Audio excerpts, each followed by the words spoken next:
రోహిత్ వేముల చక్రవర్తి అని ఎవరైతే ఉండనో జనవరి 17, 2016కి multiple issues ఆయనని ఇబ్బంది పెడుతున్నాయి అని చెప్పి సూసైడ్ నోట్ రాసి సూసైడ్ చేసుకున్నాడు. ఏ సూసైడ్ అయినా మంచిది కాదు. ఖచ్చితంగా ఆ ప్రాణానికి విలువ ఉంటుంది. ఆ ప్రాణానికి మనం ఖచ్చితంగా మద్దతు తెలపాలా. ఆయన ఆత్మశాంతి కలగాలని చెప్పి మనం కోరుకోవాలా.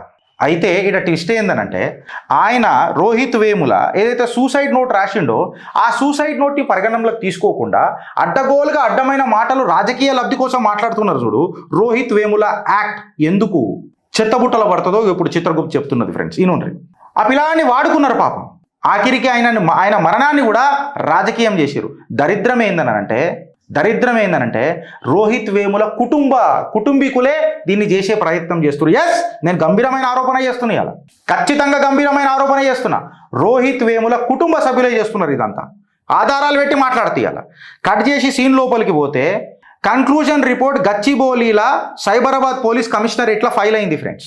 గచ్చిబౌలి పోలీస్ స్టేషన్లో వేరియస్ ఫైండింగ్స్ పరిగణనలోకి తీసుకున్న తర్వాత అసలు రోహిత్ వేముల అనే వ్యక్తి షెడ్యూల్ క్యాస్ట్కి చెందినోడే కాదు అని చెప్పారు. ఏవైతే గంభీరమైన ఆరోపణలు అఖిల భారత విద్యా పరిషత్ అనగా మన ఏబీవీపీ, భారతీయ జనతా పార్టీ, అట్లనే యూనివర్సిటీ అఫీషియల్స్ ఈ సూసైడ్కి రామచంద్రరావు గారు కూడా ఒత్తిడి ఏదో తీసుకొని వచ్చిండ్రు యూనివర్సిటీ మీద. ఇప్పుడు ఏదో గంభీరమైన ఆరోపణలు మాట్లాడుతున్నారు కదా, ఆధారాలు లేని మాటలు మాట్లాడుతున్నారు కదా బట్టి విక్రమార్క గారు.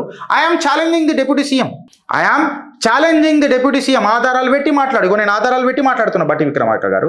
మీరంటే అభిమానం, కొంచెం లాజికల్గా ఉంటారు, అందరినీ సమన్వయంగా తీసుకొని పోతారు అనండి. కాకపోతే రాహుల్ గాంధీ ఏది చెప్తే అది మాట్లాడతారు అనంటే మీ విలువ పోగొట్టుకుంటారు బట్టి విక్రమార్క గారు.